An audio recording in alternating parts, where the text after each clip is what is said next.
નમસ્કાર દોસ્તો, વાત કરીએ રાતોરાત નદીનું પાણી ગામમાં ઘૂસી જતા, જેમ કે આખું ગામ ડૂબી ગયું રાતોરાત. તમે લાઈવ વિડીયો તમે જોઈ રહ્યા છો, કારણ કે અત્યારે હાલ ગઢડા પંથકમાં શ્રીકાર વરસાદથી જળબંબાકાર.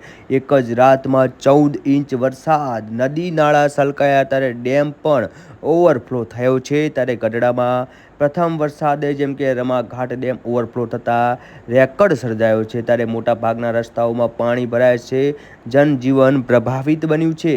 ત્યારે વાત કરીએ તો જેમ કે ચોમાસાની સમયસર શરૂઆત થતાં સમગ્ર પંથકમાં સતત વરસી રહેલા વરસાદના પગલે જળબંબાકાર પરિસ્થિતિ જોવા મળી હતી. આ વરસાદના કારણે મોટાભાગના ડેમ તેમજ નદી નાળા છલકાઈ જતા સિઝનના પ્રથમ વરસાદે રેકોર્ડ સર્જ્યો હતો.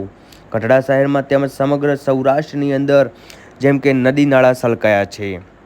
વાત કરીએ તો જેમ કે ઉપરવાસમાં પણ સારા વરસાદના કારણે મોટા ભાગની નદીઓના જેમ કે નાળા છલકાઈ જતાં વાતાવરણ ઠંડુ બની જવા પામે છે. શ્રીકાર વરસાદ પગલે પાણીની આવક, ધરતીપુત્રોમાં આશાના સંચાર વચ્ચે આનંદની લહેરો છવાઈ જઈ છે. ત્યારે ગઢડા શહેરમાં જેમ કે સાંજથી સવાર સુધીમાં 14 ઇંચ જેટલો વરસાદ ખાબક્યો છે. આ વરસાદના કારણે મોટા ભાગના રસ્તાઓ ઉપર પાણી ફરી વળ્યા છે.